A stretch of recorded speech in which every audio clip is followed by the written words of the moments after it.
iki mik iki. Nyakot. Ora nyakot ngrikit. Bayo iki lek nyakot ngentekno bekakas iki. Alhamdulillah. Assalamualaikum warahmatullahi wabarakatuh. Waalaikumsalam warahmatullahi wabarakatuh. Bayu kurang kompak Bapak. Kula baleni malih. Assalamualaikum warahmatullahi wabarakatuh.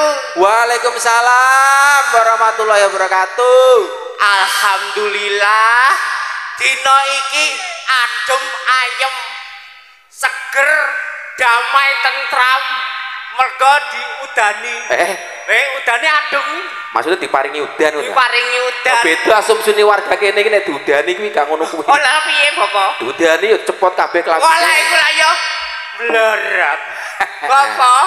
Iya. Niki acarane sedekah dusun Desa Ngogri. Iya. Muga-muga desane pripun, Bapak? Yo ayem, tentrem, gemah ripah loh jinawi, seger kewarasan ngono ya. Nggih. Saderenge kula mriki ajenge ngedalaken jaranan. Tak kira ngetokno untu. Iki layet dhewe maneh. Aku takon untumu niki rega pira? Niki awis, Bapak. Larang. Larang. Emas wi ya? Senes. Apa? Sepon. Nek emas diri-iri wong rondo-rondo. Ngono. Nggih. Iki arep ngetokno apa? Kula ajenge ngedalaken jaranan. Kula niki mriki ten Desa Ngogri. Ngogri. Angon jaran, Bapak. Oh, ngono. Nggih. Iki mang jaranmu ana pira? Enten siji. Sak yuta. Iya. Niku lagi kok sedeng tak kalangane sampeyan kae. Lah nggih makane niku Bapak. Makane kula ningali kalangane kok ciut. Kula dalaken namung sewidak mawon. Oh ngono. Ya wis ra dadi ngopo. Ayo coba ditokno yuk. Nggih nggih.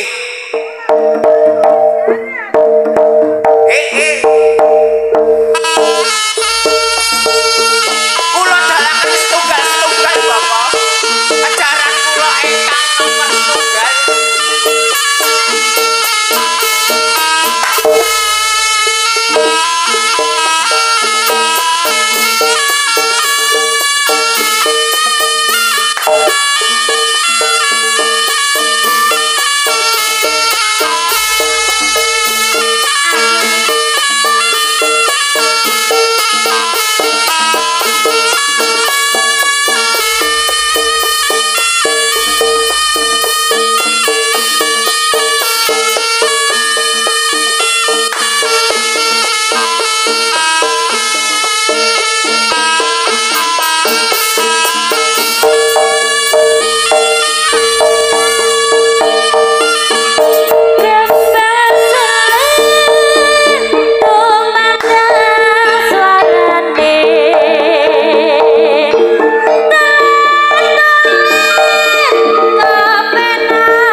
Jaran situk kait metu.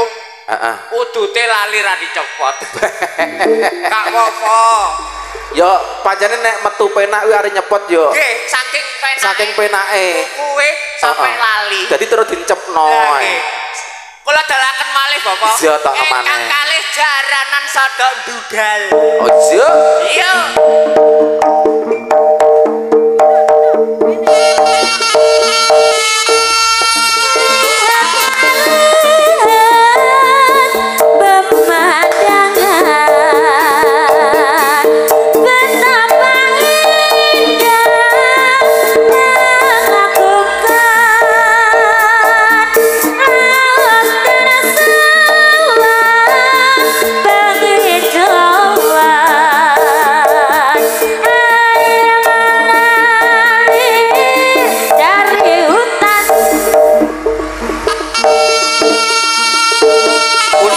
sanjung prajurit loro sewan guna bergondo kami pusat Surabaya kali Praja Naraga ana atusan dore boyo ramah rutut dari laksono kateng sebut dadi dasate keo Bathara putra umur kami pusat tembung kompret nang sapa kala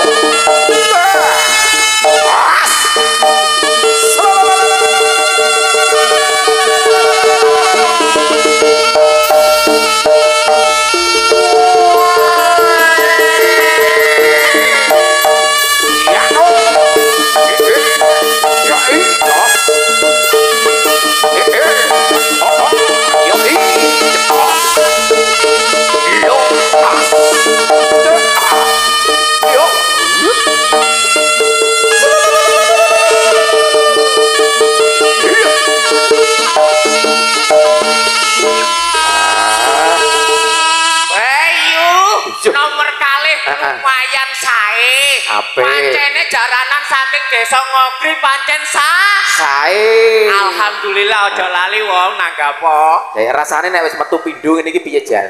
Rasane jan lega apa? Lega. Apa maneh ping 3 kula dalang. Sik kuat. Ijek kuat apa? Ngetono maneh kuat. Atase Selenger. Yo.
Prajurit kudu mama kalian sinawat yo kita turangga. Jadi prakoso subarang godo sekti kondururan dan pamal teman jan grendro basani.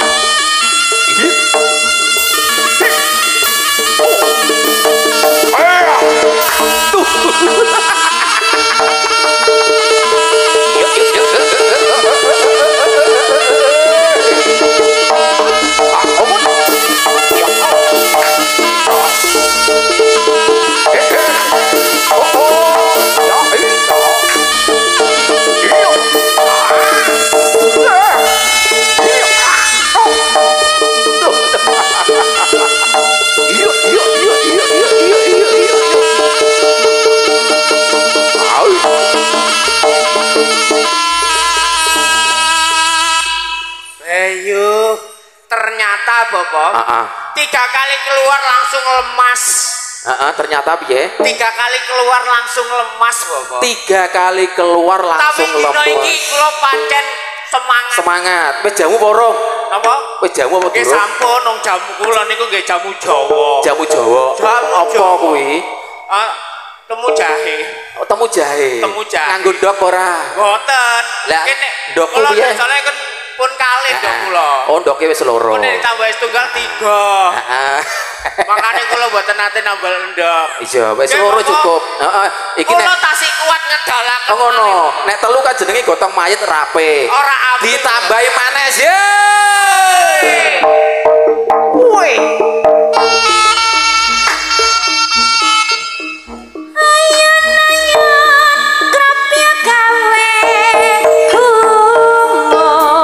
Jempo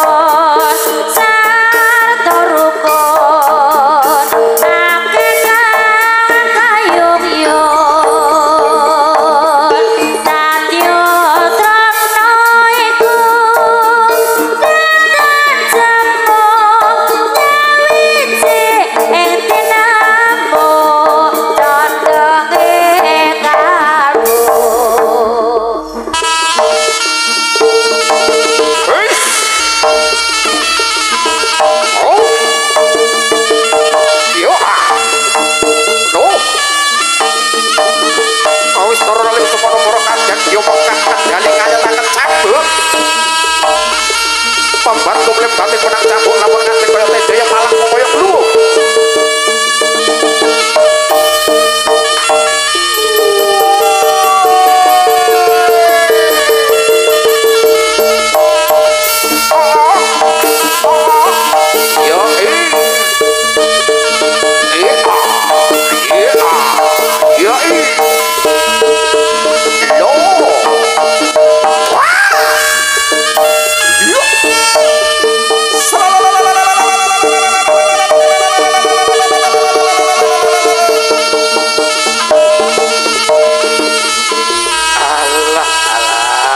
sajake ping 4 kok wis ngono mlakumu wis ra jejeg dapak kak ngono niki boten kabotan napa-napa Bapak kabotan apa kabotan untu aduh ayo ngelak diombeni no niki jaranan ingkang nomor gangsal niki rada nyengit Bapak rada nyengit waduh eruh jaran wedok serapat besok jaranan niki berarti nek nomor 4 jaranan nomor 4 iki gampang jepat ngono wah betul sampai kok semerep to Bapak nomor 4 ngeten niki niki jaranane rada nyengit eruh perawan saiki lenger saiki langsung serapat besok takok WA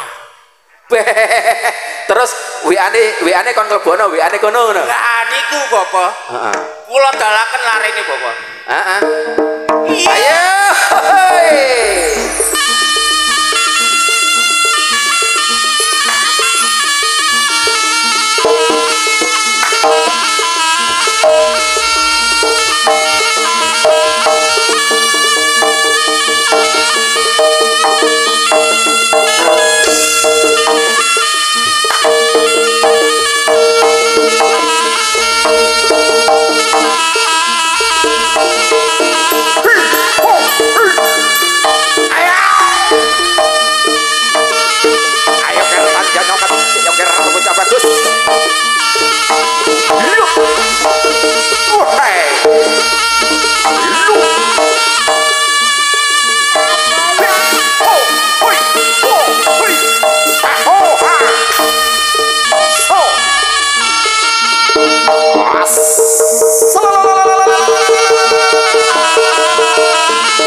jan cepat sak rambut-rambute cepat dungaren le awakmu rada kalem le kenging napa le hayo kesel ora maksudnya kalem kan sakal gelem oh alah kalem niku sakal gelem makane modele kelentak kelentuk ternyata kalem sakal gelem hah Bapak iya niki wonten sing terakhir niki jaranan kula radi lucu aku pengen weruh Bayu larene ganteng cuman sayang Bapak nyapa gendane sak korap biasa wajar larene canom ndang wajahe ganteng ngono kuwi wis akeh gendane jelas Bapak ayo le metu le ayo ger yo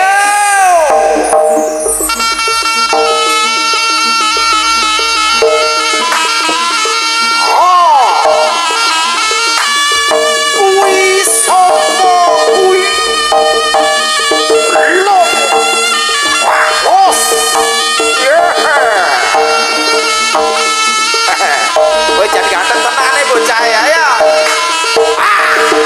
oh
Praja Langit Prabu Celeng Srenggi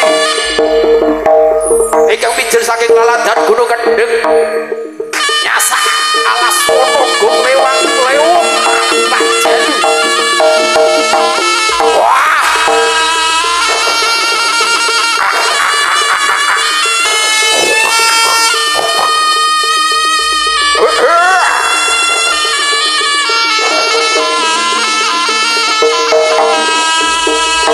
Prabu Celeng Srenggi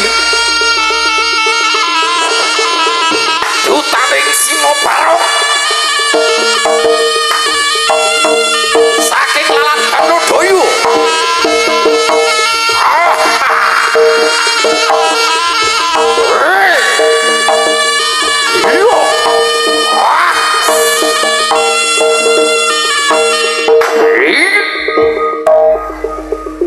Kekeri Jawi gawe remene masih makanan ora kaya utanku tapi ono kampus kok kanoko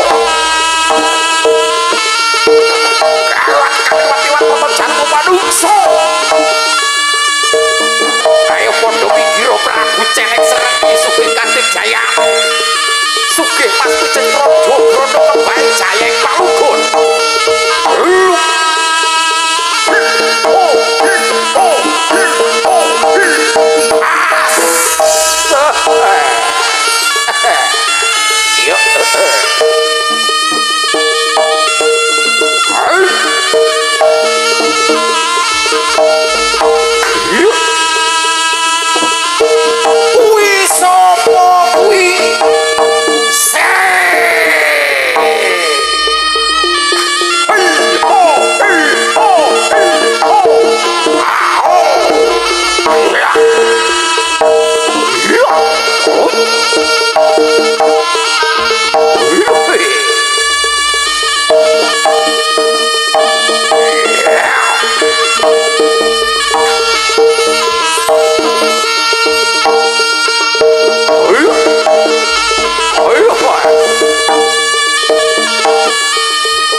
Alhamdulillah Bapak jaranane kalian celenge sampun kula dalaken metu kabeh rasane nek wis metu kabeh ki lega jan jaranan ngogri bocah ganteng sing wadon bocah ganteng sing nyeleng ya ayu-ayu bapane duda kabeh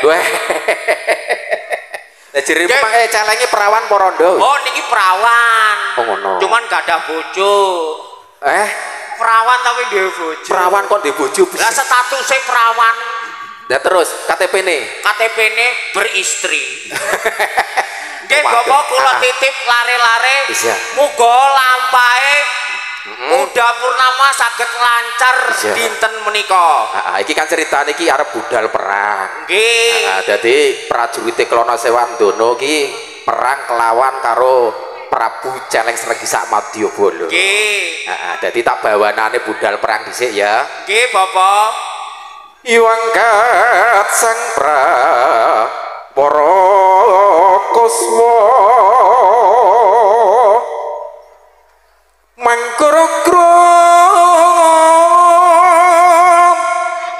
kuwi manggegeteri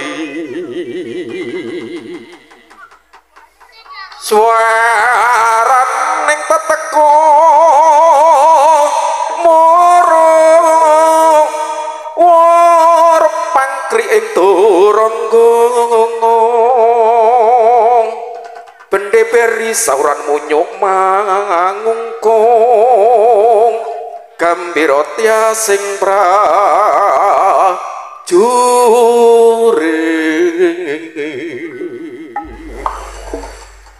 Jogrepan Yayah Tugu Sinokarto para prajurit sama haniti tuh Gusti ngagem busana keprajuritan aja Jampang Mas Inten susun 3 kanincingen Garuda madhep kelawan munggur utawa tawi Garuda pindha segara muncaring renenggap Sita Prabu Kencana siyaga andherek jengkaripun Sang Prabu Klana Sewandana nanging sak tengahing wana kepranggul kaliyan Prabu Caling Srenggi ingkang aglak wonten ing pangabdian saingga kedadosan perang tanting Ganda Palapati ing wasana para tamtama nyukuda purnama jumaka ing pare